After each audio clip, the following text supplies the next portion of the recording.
Hello, everyone. This is Julia Barbara, host of the Julia and Gino podcast. I'm here with the co-founder of Jake and Gino, my husband and co-host, Gino Barbaro. Julia, this is going to be a special podcast for you, isn't I'm it? excited for this one. I really am. You've been waiting a long time for Yes. this podcast. Today, we want to welcome Dr. David Hanscom. My wife called him Dr. David Handsome, an orthopedic complex spinal deformity surgeon. That's a mouthful right there. Who retired from his practice in 2019 to focus on teaching people how to break loose from the grip of chronic mental and physical pain without any surgery, with and without surgery. In his book, Back in Control, A Surgeon's Roadmap Out of Chronic Pain, he not only provides insights, but reflects on escaping from his own 15 years of suffering. Welcome to the show, Dr. David. Thank you very much. Happy to be here. This is a big topic for us. I mean, we're more in the natural world. You know, we're trying to fix issues and stress and pain more on the natural side. And so a friend of mine from the Jake and Gino community on our women's group, I'll give a shout out to Carrie because she's the one that read your book and insisted that I bought it. She didn't say, try it out or look into it. She's like, you have to get this. And I got it. I read the first 40 pages and my husband stole it. I'm just going to put that out there. But it's so fascinating because there's more to pain than people realize. And I'm really excited for you to be here and talk about that because we're even going to get to an anxiety issue. Yeah, Dr. David, before you share your journey of pain, Carrie had a surgery, spinal surgery. It didn't really work. And then she got the book soon after that and read it. And it probably just got her so infuriated, but at least she's got the information. Why don't you share your journey of chronic pain and how you were such a high performer working in the surgery space and just crushing it, and then one day the house crumbles all around you? Well, it's an unusual story in that I went to one of the top spine training programs in the world at the time. So it wasn't necessarily hard work physically compared to my residency, but it was incredibly high expectations. They were perfectionistic, they were critical, and nothing you ever did was good enough. So they viewed us as products. We had to perform at a certain level. So I had, done the usual medical school, college, was a high performer. And the reason why I was such a high performer, what I didn't realize, I was sort of outrunning my past. And so I came from an abusive childhood. I had to prove myself. And I do think this is a very motivating factor for many high-level professionals, hence the imposter syndrome. And so you're never good enough. And so it pushes you harder than you should to become a physician. And being a spine surgeon is sort of perverse. I keep telling my wife, normal people don't go into spine surgery. But I was on hyperdrive, but I didn't realize I was outrunning my past. So my coping skill was being fearless. I mean, I was known as the Brick. That was my nickname. I took pride in that. In retrospect, that's not a great trait, but that was what I did. And my attitude was bring it on. You could not give me enough stress. So in 2000, let's see, what was it now? Blanking out. So 1990, I was driving across the 520 bridge in Seattle about 10 o'clock at night after hosting a major spine meeting.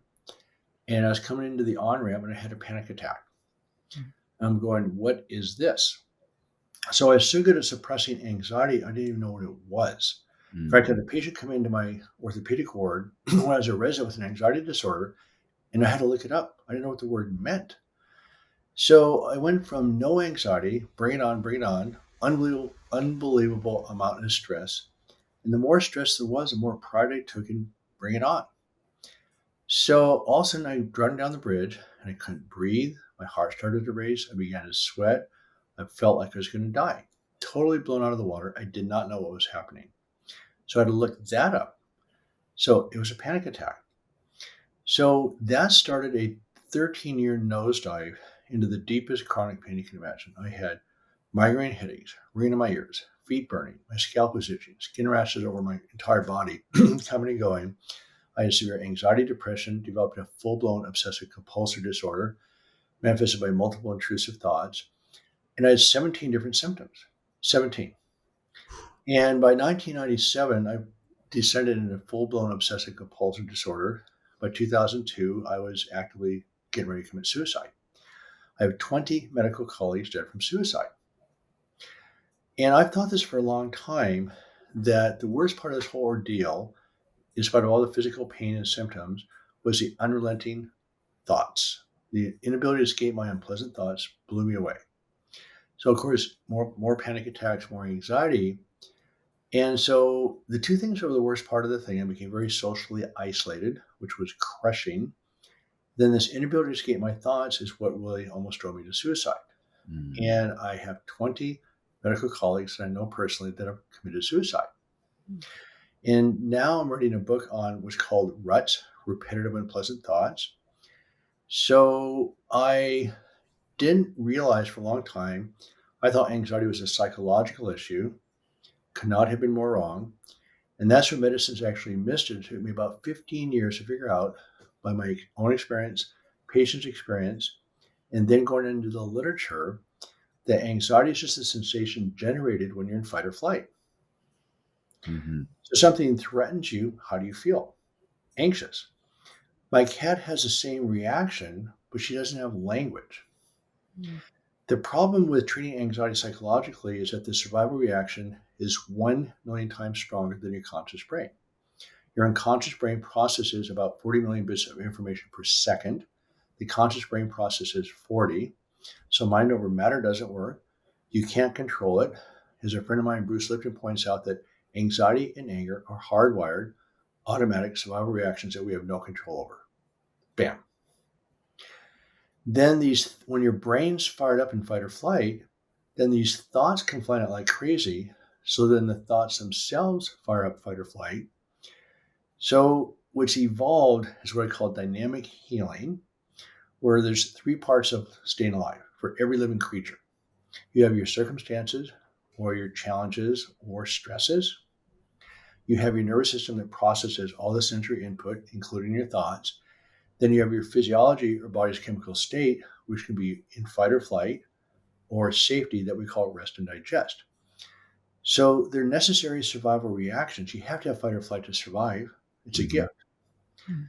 And it's supposed to make you feel horrible because that's a survival sensation. It's not supposed to feel good. It never will. But you can't take it personally. Everybody has it. Mm-hmm. But we do. We feel terrible, ashamed, guilty, all these terrible sensations, and we give stories to these sensations, but it's just a chemical reaction. Mm-hmm. Dr. So let me David, how did you cure yourself though? I mean, like going back to the story, you're going through 13 years. You feel isolated. What was the aha moment? Did you go through therapy? Did you get any type of coaching? Did you take any type of medication? Was there any professionals out there that helped you? I don't want to say go get over the hump, but understand the realization and take those next steps to start healing yourself. I went through 13 years of psychotherapy, made things way worse. And what I realized, you focus on the problem, and that's where your brain develops. Mm. So that didn't work. I tried every Mhm. medication possible. That didn't come close to working. There wasn't anything I didn't try. So the aha moment was I happened to pick up a book by David Burns called Feeling Good. And he talked about expressive writing. So I started to write things down. And for the first time in 13 years, I felt a shift. In 2 weeks, there was a definite shift. By 6 weeks, I'm going, okay, there's some hope here. Turns out that hope itself is anti-inflammatory. Anyway, going forward 6 months, I then recognized the fact that I had anger issues, which I didn't think I had. I was pretty proud of my anger management. And everybody has it. It's a stronger survival reaction. Anxiety and anger are both threat physiology, not psychological. And anger is very powerful. So I came to grips with the fact that, yeah, I did have anger. Maybe I was angry.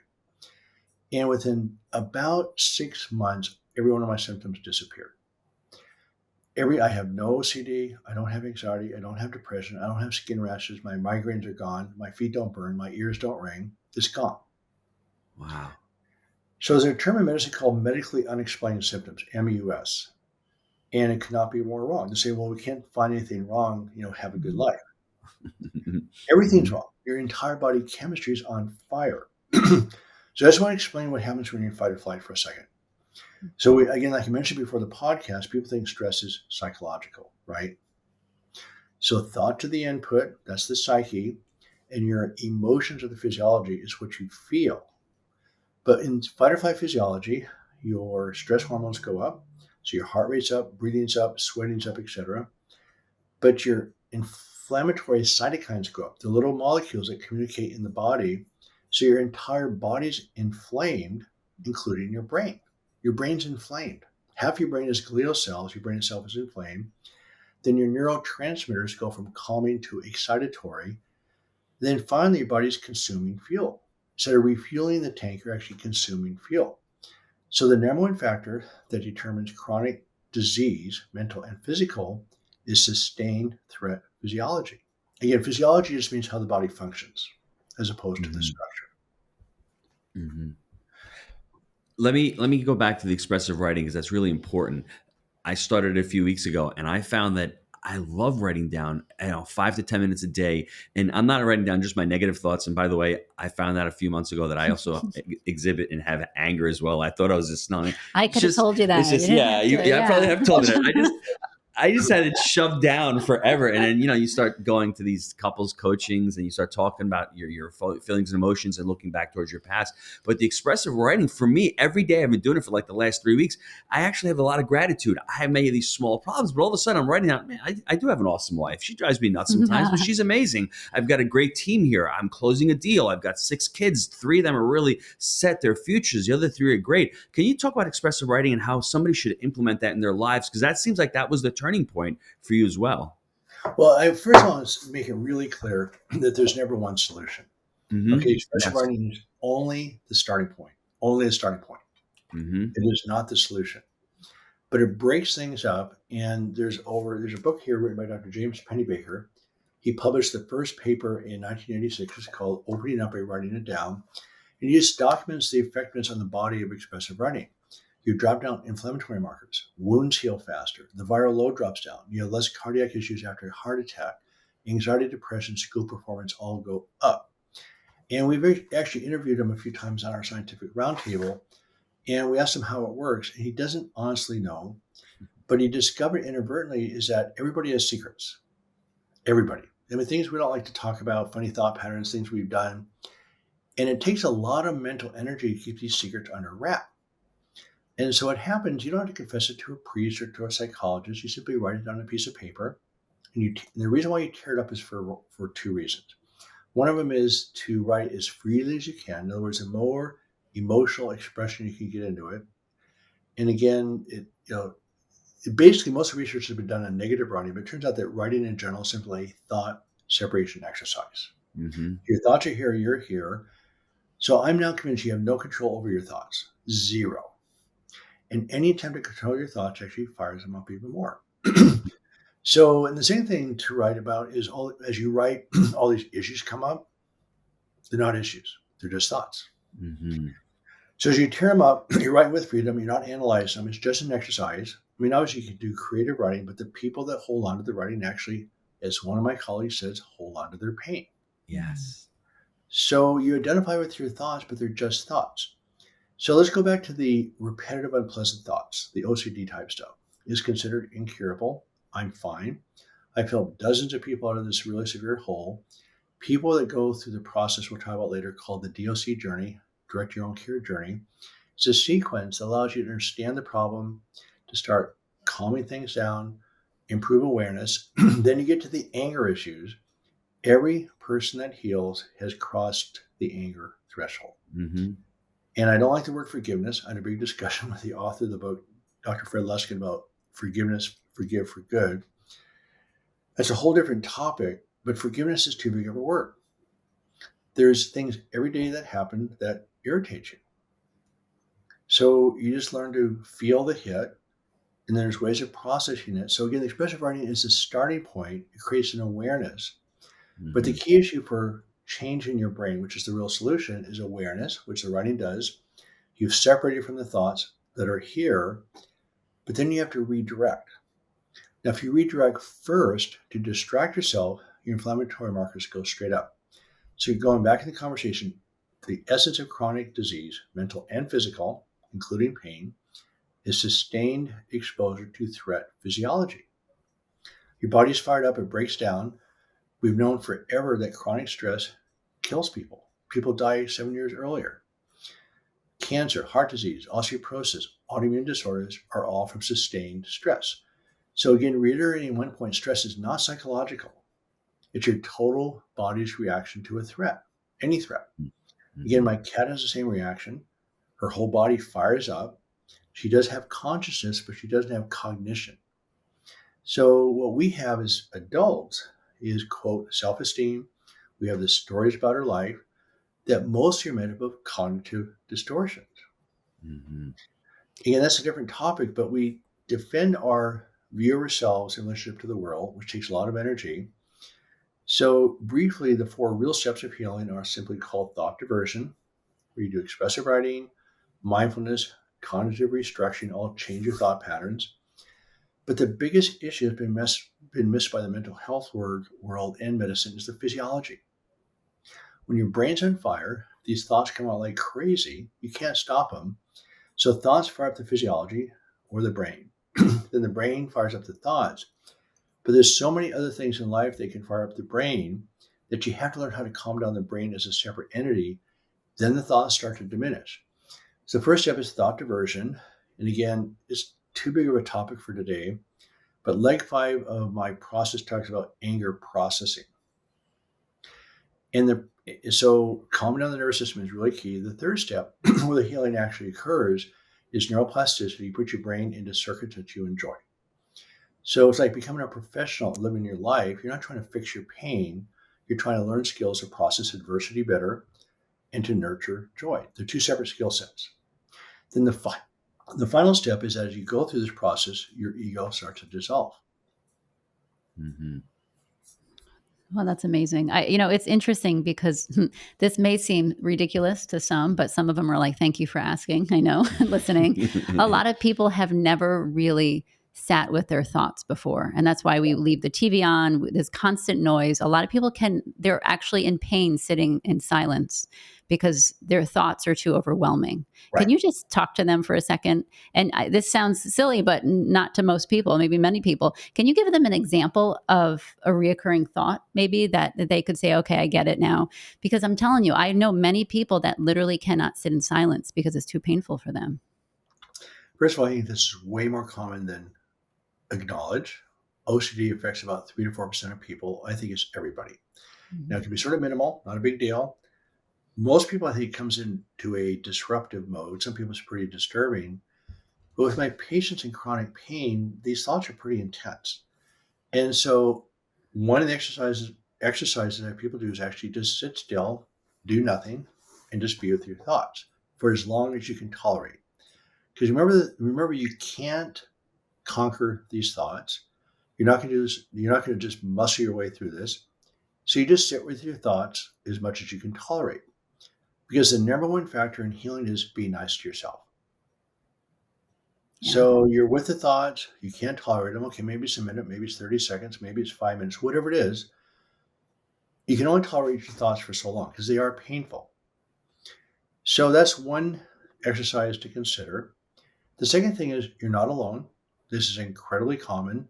The research shows that 90.2% of kids in 8 years old, in the 8-year-old age range, have these crazy thoughts, and 25% of them are miserable with them at 8 years old. So it's common. But also point out that once people understand the physiology of pain, that anxiety and anger are just sensations, not psychological. The sensations generated by your threat physiology, again, a 1,000,000-to-1 ratio. As you learn to, let me ask you a rhetorical question. Okay, if anxiety is just a chemical state, how do you lower anxiety? It's not responsive to rational control. How do you lower anxiety? You won't answer the question. It's a trick question. Give it a shot. How do you lower it? How do I lower anxiety? See, that's huge because you're trying to talk yourself into something else, right? You try to tell yourself it's going to be okay, I'm okay. But So obviously that makes it worse. What's your brain doing then? I feel like it's making everything worse. And then I'm worrying about it more. Yeah. Yeah. So a higher percent of your time is spent in these racing thoughts trying to calm things down. Remember, it's a 1,000,000-to-1 ratio of conscious versus unconscious. So the way you lower anxiety is simply lower your stress chemistry. Mm-hmm. So you can do it. So it's called dynamic healing, and there's 3 portals to do this. So you have the input or your stresses. The research term is allostatic load. Then you actually have your nervous system, which can be calm or hyperactive. Then you have your physiology, which can be in fight or flight or in safety. So the essence of solving the problem is simply lowering your fight or flight physiology. So I'm going to work backwards. So there's direct ways of lowering your anxiety, which there's a nerve called the vagus nerve. Remember, Anxiety is a hypermetabolic, inflamed state. So there's a nerve in the body called the vagus nerve, which is highly anti-inflammatory. So humming actually stimulates the seventh cranial nerve, which is close to the 10th cranial nerve, which is the vagus nerve. Certain sounds of music, like lullaby, classical music, actually calm the vagus nerve directly. There's also called vagal stimulation, which actually uses music through the ears, filtering out certain pitches of music. You can rub your forehead, which is the fifth cranial nerve, again, calms things down. We all put washcloths on our heads when we have headaches. And there's do you know Dr. Stephen Porges by chance, the polyvagal theory? I don't. Not yet. So he and I put together a roundtable. He and I have become close friends, and his wife Sue Carter is just a superstar. And so he put out the polyvagal theory. So he has taught us. We meet twice a month in a international scientific group with the top scientists in the world, and he's taught us that the autonomic nervous system is at the center of everything. So the vagus nerve is in the middle of that. Essentially, almost all anti-inflammatory activity in the brain comes to the vagus nerve. So those are ways of directly stimulating the vagus nerve. Then you have your nervous system, that the more resilient your nervous system is, it takes more stress to put you in fight or flight. So ways to increase resilience to the nervous system is diet, an anti-inflammatory diet. Exercise is a big one. And probably the biggest one, I don't go past go until I get people to sleep. Mm-hmm. Lack of sleep actually induces chronic pain. Mm-hmm. And people thought that chronic pain causes lack of sleep. Is actually the other way around. Mm-hmm. Lack of sleep actually causes chronic pain. And this is where trauma therapy comes into play, because you do have an average childhood. Your brain's hyperreactive. It's like a feral cat. So the trauma therapy that works is one that just teaches you calming tools. We call it somatic therapy. The trauma therapy that doesn't work is just analyzing the heck out of your trauma. That's actually counterproductive because you're going backwards. Mm-hmm. So then you have the output of the physiology, you have your nervous system, then you have the input. And on the input part of it is two questions. What are you putting into your brain, and what are you holding on to? So we talked about this briefly as far as what are you holding on to, is that if you're 90% of people in chronic pain, mental or physical, are still angry at the person that hurt them or situation. They're not letting it go. So again, we talked about forgiveness is too big of a word, but there's ways of what we call anger processing to just cut it. Done. Mm-hmm. It's too big to do battle with. It's powerful. It's addicting. You cannot control anger, but you can reprogram it. Mm-hmm. So input's a big deal as far as that goes. But the other thing that's simpler but hard at the same time is, what are you loading into it?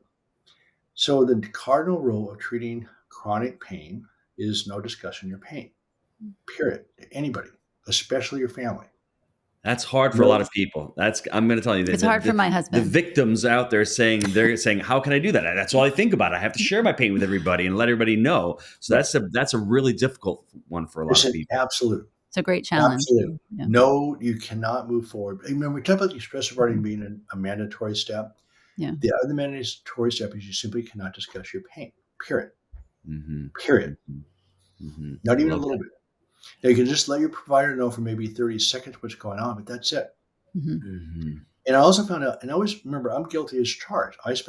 I'm convinced now that probably most people spend about 70% of their waking hours talking about their pain. Yeah. And why wouldn't you? You're looking for a solution, right? Sure. So no pain talk, no discussing your medical care, period, at all. No complaining. What does that do to your physiology? Oh, yeah. No being critical. Yes. No giving unasked for advice. No gossiping. This is my favorite topic ever. I'm sorry. Well, everyone listening to this I got nothing to talk about now. This is awesome, Doctor. No, but hold on. Let me just time. Okay, we do have a lot of kids at home, but that is one thing that I notice a difference when the kids complain, when they gossip about someone else, when something's going on. Everyone's stressed. Everyone's anxious. Everyone's not in a good mood. They're not feeling well. You know what I mean?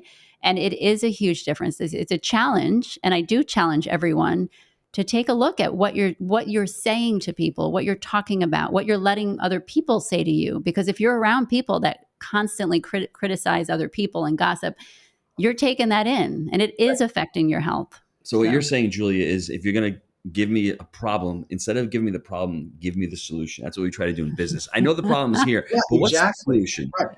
That's the solution. And, Yeah. Dr. David, I want to give you credit for something that you just enlightened me on.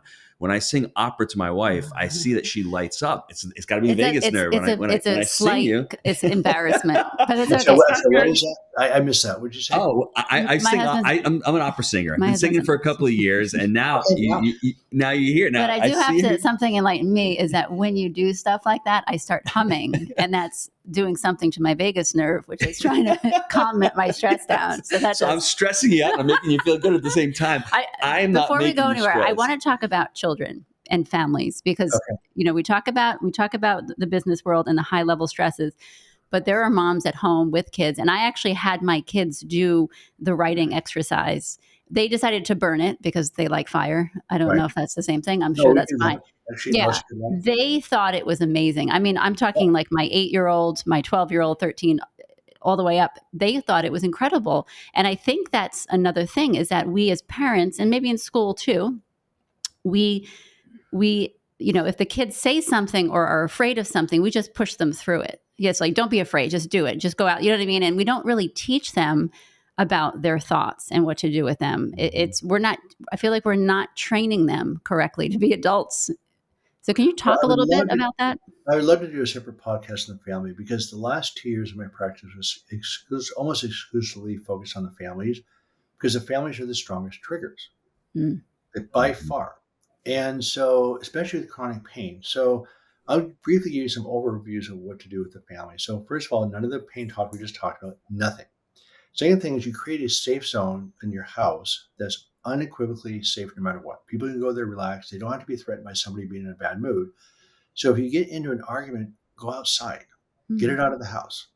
So one nurse friend of mine sent her kids to the garage. Their 16 and 17-year-old would get into an argument. She sent them to the garage. So you're welcome to fight, but not in the safe place. So you got to create a safe zone in your house that's absolute. So that's, again, preferably the whole house.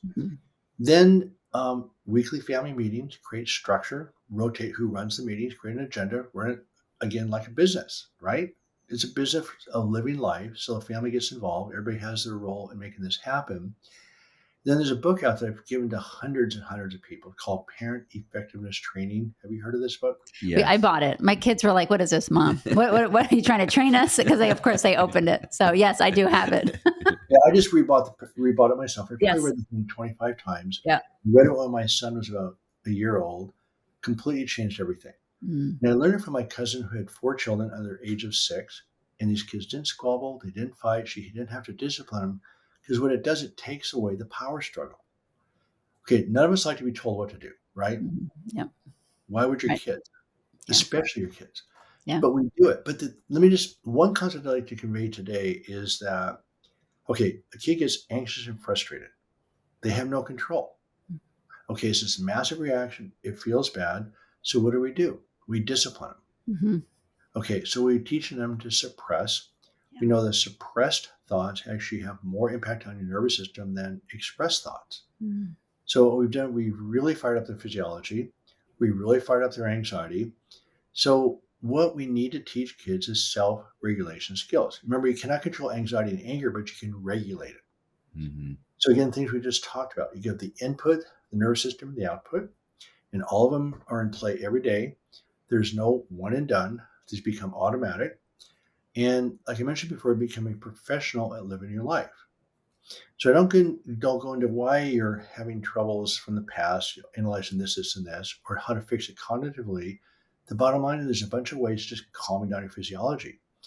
So instead of finding out what triggered them or what their needs are, or teach them how to regulate their physiology, because remember, when your brain's anxious and frustrated, the blood flow shifts from your thinking brain to the limbic brain. You can't think. So then you get into an argument so first of all, if your kid's triggered, you're triggered. We call it mirror neurons. Have you heard this term called mirror neurons? Yes, I have. Right. So like, for instance, if you're a fan, somebody yawns, other people yawn. If somebody laughs, other people laugh. But guess what? When you're in a bad mood, what happens to people around you? But it's not psychological. It's a direct stimulation of that part of the brain. Wow. That It's is really direct. cool. So one of the rules that we put in place with the families. So first of all, we found out that the families were the biggest factors in keeping people in pain, but we also found out that families are the biggest factors pulling people out of pain. Mm. So again, it's not counseling, it's not solving problems. Triggers are unsolvable. What you can do, you can learn how to process the triggers. In other words, the whole family learns the skill of processing triggers quickly, and then things change. So it's about structure, and just tools. I don't want to use the word boundaries, Mhm. just a matter of negotiating, learning to live together, how to negotiate the inevitable differences with the basic common principle is that we're going to have a good time. We're going to have a good time. Mm-hmm. So again, the healing process is two separate processes. One is learn how to regulate your physiology or process adversity more skillfully. The other part is nurturing joy, but they're separate skill sets. You can't use joy to counteract these circuits because it's a mismatch. Mm-hmm. So what you do is that you learn the tools to regulate physiology, and then nurturing joy is something we're not taught very much. We're should, or should not do this, should not do this. Mhm. So how many of us are actually taught to regulate our physiology and actually to nurture joy? Mm-hmm. Wasn't me. It wasn't me either. Right. Yes. So anyway, the family situation. So for instance, you have a bad day at work, you walk through the front door in your bad mood.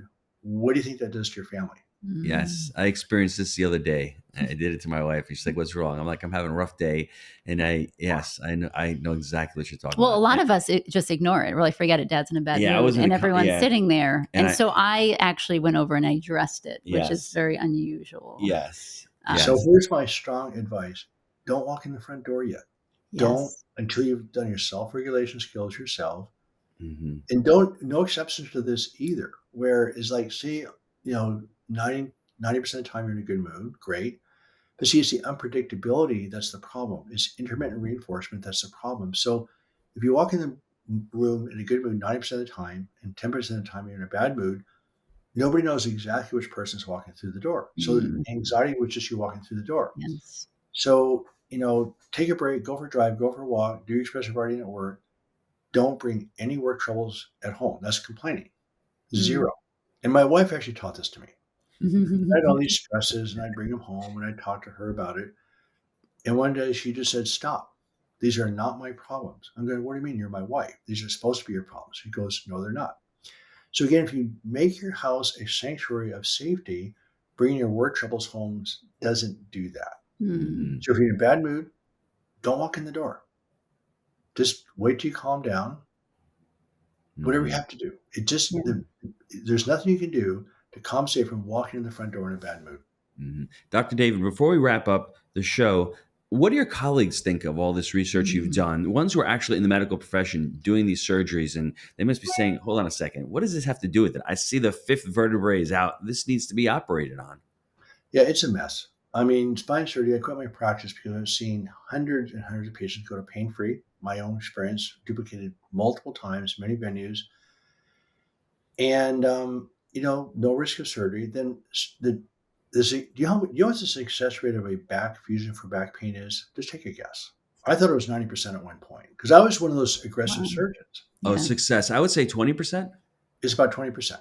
Wow. Did you read that? No, I didn't read that. Just Yeah, knew it's that about out of 10 out of 10 people. 20% is what it is. Yeah, Wow. And so yeah. why would you go through a big back operation with a success rate of 20%? So what do you think the chances of making your pain worse are? Your brain's on fire. You're adding more trauma to the body. Yes. What do you think the chances are of making you worse? Mm. With the Mm-hmm. perfect operation. I mean, the chances are huge. I mean, that's, Yeah. I mean, you're putting, like you said, you're already putting more stress. You're hoping that it works. And then when it doesn't work, you still feel the pain. And then you have those ruts, those repetitive, those thoughts Mm. going down. Right, And it's a vicious cycle. Then you're right. starting flooding yourself with adrenals. And your cortisol levels keep going up. And you've Yep, addressed the structural problems. The structural might be okay, but the rest of it's not okay. So, yep. The chance of making it worse is between 40 to 60%. wow. So the Wow. chance of making it worse is double you're getting better. And to make it even worse is that the surgeries that are being done, it's been documented over and over again that disc degeneration is a normal process that has nothing to do with pain. Nothing. Mm-hmm. Mm-hmm. Bone spurs, ruptured disc, arthritis, degenerative disc have no connection with causing pain. None. Mm. Wow. So there's been extremely little interest in the surgical world, except actually it's changing a bit. So I'm meeting next week with 3 other neurosurgeons who said, look, what we're doing is wrong. So this is my first interest, by the way, I've had in 20 years of other surgeons on board. So I've had lots of non-surgeons interested, and that's starting to take a lot of traction. Mm-hmm. And surgeons are doers. And Mhm. what we're actually discussing is flat out forming a new medical society of just bringing science to the medicine. Nice. I mean, we could talk a long time about this, but medicine is completely disconnected from the science, completely. Mhm. I mean, we were learning in high school physiology class, health class, about the body's physiology. And so in medicine, we're totally ignoring that. Mhm. We learn physiology beyond words in medical school, and somehow we've completely disconnected from that. Well, and medicine doesn't have anything with nutrition. I mean, when you basically you're just skirting away any type of nutrition. I mean, as far as supplementation, as far as eating a clean diet. I mean, that's completely. I mean, that's what inflammation is. I mean, there's so many people on anti-inflammatories in this country. It's ridiculous. But Right. if they at least change their diet and all, Dr. David, we could speak for the next hour. We're definitely going to have you on again. But I want the listeners to be able to go to your website. Well, the website is super impressive. Because you have so much information there. I mean, the book is just it's great. It's excellent, but you have more information on your website. Can you just give us an The main idea? website is called backandcontrol.com, one Mhm. word. Then there's a resources page that links you to an app we put together. My wife put it together. She's a tap dancer. So she brought play into Awesome. the picture. So it turns out that one of the ultimate answers for chronic pain is giving back, community, play, spiritual journey. That's moving away from the pain circuits. Mhm. Mhm. So she and I held workshops together, and she brought in rhythm and music. And those have been documented to be effective. Not as a distraction, but it changes your body's chemistry. So it's called the DOC Journey, Direct Your Own Care Journey app. There's also a computer-based course. It takes you through a sequence. I also blog for Psychology Today. There's over 1.2 million views on this blog. It is called Anxiety, another name for pain. And as you can tell, this is an extremely complex process. But I want to tell you that chronic pain, mental or physical, is absolutely solvable, period. Mhm. It's just flat out solvable. Not to be managed, you can solve it, number one. Mhm. Second of all, it just takes repetition. It's just training your brain to actually go a different direction. So it's not that hard to do. But the main thing is, which is really critical, you mentioned diet, we talked about mindfulness, we talked about expressive writing. Chronic pain is complicated. So it's like fighting a forest fire. It takes multiple approaches and everyone counts. So Mhm. diet helps, expressive writing helps, sleep helps, but nothing in isolation works. Mm. Mhm. So you have to find your combination for you that works. Everybody's completely different. So it's that combination of things that makes things work. And just trying mindfulness, for instance, will help a little bit. Expressive writing will help a little bit, but you have to combine the modalities in order to heal. Mhm. That's great advice. We Yeah. want to thank you for being on the show. This And is once again, excellent. it's Yeah. backandcontrol.com. I'm going to continue to sing opera to my wife because I know for her vagus nerve, it'll make her Well, calm her I'm going to down. have to It'll start like humming. The it. kids notice that. That And Sophia noticed that when I get stressed, And by the I way, if you go to, it's not on the Doc Journey, but I haven't had a chance to put this on the Doc Journey, but on backandcontrol.com, again, write this down. Stage 3, step 2 is all about the family. okay. And I'd love to hear your experience on this because it's been within 6 weeks, families change dramatically. It's unbelievable. Say it again. Repeat it. stage 3. Stage 3, step 2 on backandcontrol.com there's a whole bunch of blogs on the family rules around anger and pain. And it was just incredible. So again, your family holds you back into pain. Yeah. Mhm. Equally as powerful pulling you out of pain. It's just a Yeah. remarkable transformation. Maybe we'll have you back on for that. Absolutely. About the family. Let's do that. Yeah. Let's plan that because I think this has been a super podcast because I know there's so many people out there with anxiety, with pain, and what an amazing journey this can be for everybody because we talk about this a lot, but I didn't know the science behind it. So Yeah. that's why it's exciting. Yeah. Thanks, Dr. David. We appreciate it. Yeah. Thank you. I really enjoyed it. Yeah. Thanks, everyone. And we will have the doctor back on. Take care, everybody.